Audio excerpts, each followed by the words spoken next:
berusaha dari awal tuh berusaha nolak gitu Kak. Kenapa sampai 11 kali? Itu karena di awal itu saya nolak, dia cari cara terus. Karena di sana kan JE sangat powerful sekali. Begitu saya dilecehkan itu kayak kaku gitu badan. Kami meyakini sejak awal peristiwa ini atau kasus ini tidak dilakukan sama sekali oleh terdakwa. Nggak ngomong ke korban ini gimana? Sudahlah, terima aja. Itu yang menjadi saya marah terhadap itu.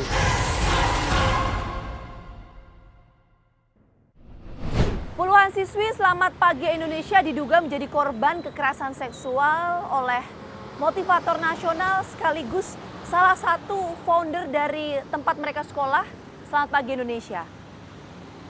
Namun berkali-kali pihak sekolah Selamat Pagi Indonesia membantah hal tersebut. Sebetulnya seperti apa sih cerita lengkap dari kasus ini? Kita akan coba temukan faktanya bersama saya Gina Vita.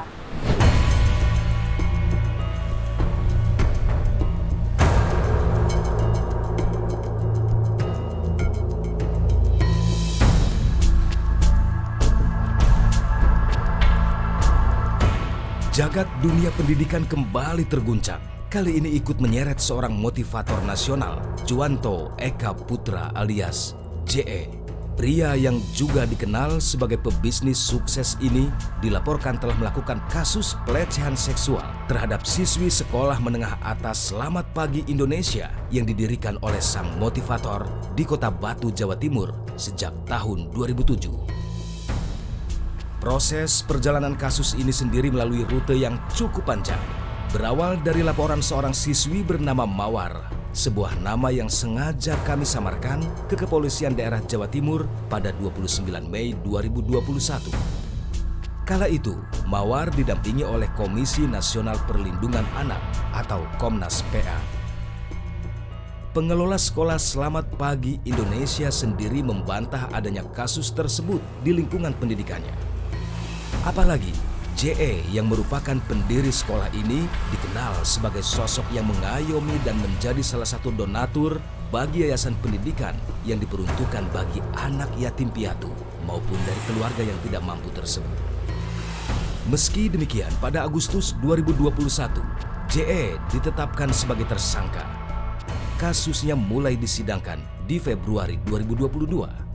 Awalnya, aparat tidak melakukan penahanan terhadap JE.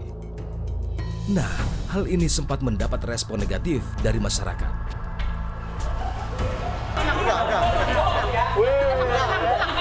Jepri, Tenang. diam aja kau situ. Tenang. Hadapi aja tuntutan, kau jangan panik. Tenang. Tekanan kepada SMU Selamat Pagi pun bertambah. 3 hal yang harus saya sampaikan. Yang pertama adalah eksploitasi anak. Yang kedua adalah eksploitasi ekonomi. Yang ketiga adalah kejahatan dan kekerasan, baik itu psikis maupun verbal. Tidak berhenti sampai di titik ini, pelapor yang menjadi korban pelecehan seksual memberanikan diri untuk muncul ke publik. Kasus ini makin mendapat perhatian masyarakat. Perang opini di media sosial terjadi. Pihak pengelola SMA Selamat Pagi Indonesia membantah semua tuduhan tersebut. Hingga akhirnya Senin 11 Juli 2022, setelah melalui 19 kali proses persidangan, pengadilan mengeluarkan perintah resmi penahanan terhadap JE. Motivator nasional itu pun dijemput aparat dan dimasukkan ke lapas Lowokwaru Malang.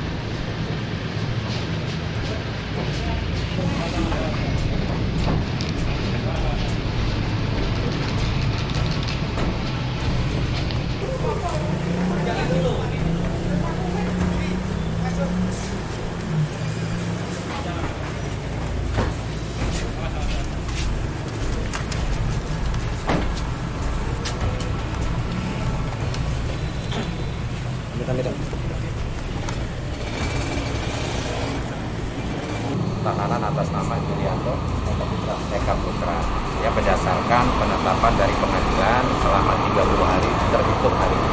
Tentunya kalau sel tidak ada perbedaan, tapi pengawasannya mungkin yang lebih karena ada kerajaan. Pelecehan seksual terhadap anak didik di sekolah berbasis asrama ini menyeret perhatian tim Fakta. Apalagi rumor dari yang beredar, jumlah korban mencapai puluhan orang dan peristiwa ini sudah berlangsung sejak tahun 2019. Tim Fakta berupaya mendapatkan penjelasan dari korban. Namun upaya ini tidak mudah, sebab sejak kemunculannya di media sosial, korban merasa khawatir akan keselamatannya dan berada di safety house.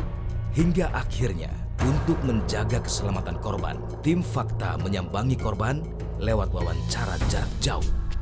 Ada 2 orang perempuan yang mengaku telah menjadi korban pelecehan seksual JE, meski yang melakukan pelaporan di kepolisian hanya 1 orang. Pemirsa, pada kesempatan kali ini kita akan coba dengarkan cerita utuh atau cerita lengkap ya dari korban kasus kekerasan seksual yang diduga dilakukan oleh Julianto Eka. Nah, kita akan langsung coba ngobrol ini dengan 2 orang narasumber saya. Saya sapa dulu, ada Mbak Melati. Mbak Mawar, apa kabar? Salam sehat, Mbak. Ya, selamat sore. Semoga sehat selalu ya, Mbak. Sehat. Saya pengen tahu dulu nih, Mbak Mawar, Mbak Melati ini satu angkatan, Mbak, atau gimana? Iya, kita beda angkatan. Jadi saya angkatan kedua, kemudian yang Melati angkatan ketiga gitu. Jadi Melati adik kelas saya. Oke. Kalau Mbak Mawar ini masuk di SPI? Tahun 2008. Oke, berarti kalau Mbak Melati di tahun 2009 ya, Mbak? Benar, saya dari 2009. Oke, jadi selisih 1 tahun ya. Oke, saya mau ke Mbak Mawar dulu deh. Mbak Mawar ini mengenal JE itu sebagai apa sih, Mbak, di SPI, Mbak? Ya, saya mengenal JE di SPI itu sebagai pemilik dari sekolah Selamat Pagi Indonesia dan juga foundernya. Bahkan JE ini juga sebagai mentor dari kami dan pendidik dari sekolah itu. Oke, jadi sering ketemu tuh ya, Mbak ya? Iya, sangat sering sekali. Oh, sangat sering sekali ya. Setiap hari tuh, Mbak? Hampir setiap hari. Hampir setiap hari, oke. Mbak Mawar, Mbak Melati, begini, yang ingin saya tanyakan juga, kalau boleh Mbak Mawar, Mbak Melati juga berbagi cerita ke kami, Mbak. Informasi yang beredar luas dan juga proses persidangan ini kan menyatakan bahwa Mbak Mawar, Mbak Melati ini salah satu korban yang mengalami kasus kekerasan seksual. Itu betul, Mbak? Betul, itu betul banget. Gimana itu ceritanya, Mbak Mawar? Ya, kalau dari saya sejak kelas 2 SMA di tahun 2009 saya sudah dapat pelecehan ataupun kejahatan seksual yang saya alami sendiri gitu sejak saya masih sekolah oleh si JE ini. Oke, itu berapa lama, Mbak, kejadian yang Mbak Mawar alami, Mbak? Dari tahun 2009 sampai di 2018. 2009 sampai 2018, itu berapa kali, Mbak Mawar mendapatkan perlakuan seperti itu? 15 kali. 15 kali? Iya. Itu kejadian di mana, Mbak? Di sekolah atau? Itu kejadiannya adalah di sekolah. Jadi sekolah itu tuh areanya sangat luas sekali. Mulai dari sekolah, di dalam gedungnya juga, di kamarnya JE. Kemudian ada di lingkungan sekitar sekolah juga. Oke, Mbak, sebentar, itu di dalam sekolah, di kamar JE, ada ruangan khusus gitu atau gimana sih, Mbak, ceritanya, Mbak? Iya, jadi di sekolah itu, waktu zaman saya masih sekolah, ada ruangan JE yang dikhususkan untuk JE itu menginap di sana, untuk tidur di sana. Nah, jadi itu namanya kita sebut dulu adalah kantor Kampung Kid. Oke, itu di lantai berapa itu, Mbak? Itu di lantai 1, lantai 1. Oh, di lantai 1, oke. Nah, Mbak Mawar tuh bisa sampai pada akhirnya masuk ke ruangan khusus dari JE itu gimana ceritanya, Mbak? Ya, jadi ada beberapa macam cara yang JE lakukan ke saya itu, mulai dari manggil langsung, kemudian meminta orang memanggilkan ke saya gitu, atau juga kadang JE itu langsung menelpon, kemudian ada kayak ngechat gitu juga. Tapi yang paling sering adalah memanggil secara langsung. Oke, memanggil itu untuk keperluan apa, Mbak? Biasanya memanggil itu untuk ngobrol, terus kemudian biasanya dia bilang kalau mau ngasih tahu sesuatu gitu, ada materi yang dia mau sampaikan, kemudian lebih banyak ke arah saya dimotivasi seperti itu. Oke, itu manggilnya di waktu jam berapa tuh, Mbak, biasanya? Pagi, siang, malam, atau nggak tentu waktunya? Lebih banyaknya malam. Jam berapa itu malam tuh, Mbak? Jam 12, jam 1, jam 2 gitu. Oke, jam segitu. Itu yang disampaikan ya, ingin apa, biasanya untuk memotivasi dan lain-lain gitu ya, Mbak ya? Iya, karena memang kita itu di sana sering kali meeting sampai larut malam gitu. Jadi kita meeting sampai jam 11, sampai jam 12. Kemudian setelah meeting itu yang saya diajak ngobrol sama JE. Awalnya berarti nggak ada kecurigaan sama sekali gitu ya, Mbak ya, waktu dipanggil ke ruangan JE? Ya, awalnya nggak ada. Bahkan sebenarnya waktu awal-awal kami masih sekolah, itu dipanggil JE itu adalah sebuah kebanggaan karena JE ini kan merupakan seorang mentor. Jadi, dan kita tahu bahwa si JE ini adalah motivator yang luar biasa sekali.